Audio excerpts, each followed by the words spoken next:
Annyeong! Welcome to L Sessions!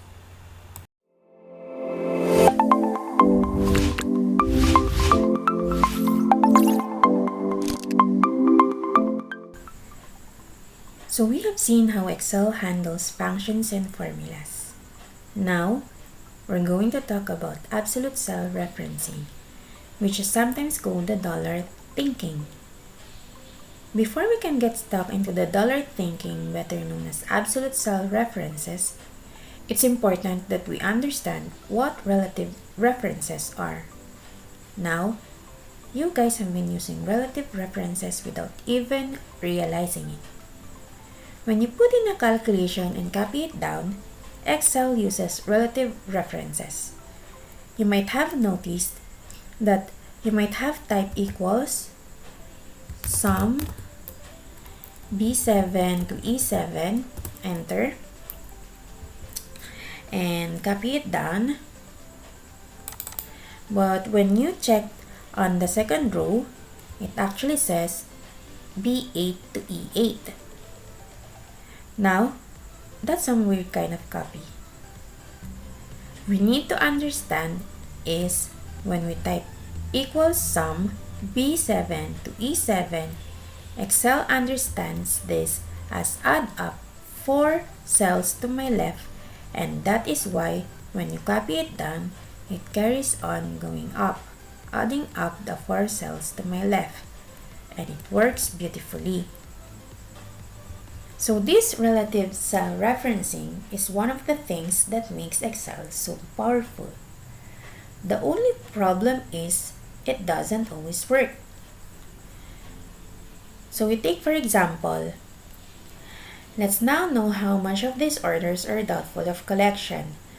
The company gives 3% allowance for doubtful accounts of the total sales.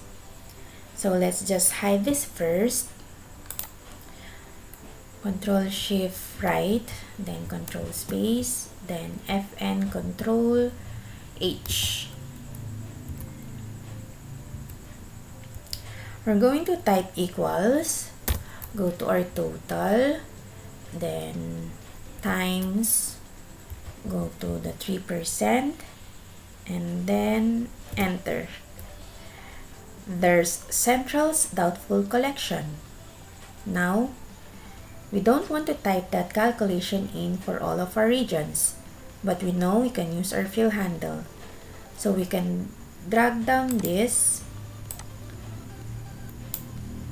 Oops, that's gone wrong. The question is, why? Let's come back and have a look at the second one. And as you can see, it says F8 multiplied by J5. We actually want to be multiplying by J4. Why has Excel done this? So we're going to take a step back and talk a little bit about relative references. When we've been copying our formulas, we've been very happy that it worked, and we haven't stopped to think about what Excel is actually doing. But when we type F7 times J4, Excel understands this as multiplying the 4th cell on my left by the 3rd cell above me, which is why when we copy it down, Excel says multiply the 4th cell on my left by the 3rd cell above me. Now, most of the time, relative cell references are what makes Excel so awesomely powerful. But we can see in this situation, it's preventing us from copying our formula. So what's the solution?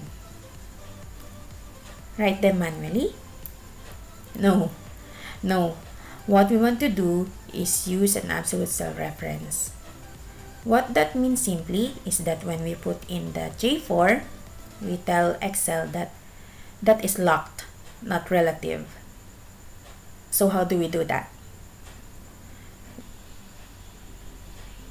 Well, we simply put a dollar in front of the J as well as in front of the 4. It sounds too simple, right? But actually, there's a great shortcut key that will help us. And it's the F4 key at the top of our keyboard. So if I first click on the J4, you immediately press F4, you'll see the dollar has been put in for you automatically. But please be a little careful though. If you press F4 more than once, you will notice you actually get what are called mixed cell references. So we'll look at this later on, but for now, just make sure you've got both dollars on. Then press enter. Come back to your calculation and double click to copy down. And this time, the copy worked perfectly. If I check on my second one, you'll see it says F8 times J4. So we have effectively locked the J4. So when we use the fill handle, it doesn't drag, it stays put. This is what we call absolute cell references. Excel is relatively referencing to cells in column F, but absolutely referring to the cell in J4. You will need to use it occasionally when we have this situation of a little outlier that's not sitting in our columns data. So take a bit of practice to get it right, but it's well worth getting your head around it. Right, sis? So have fun! Bye!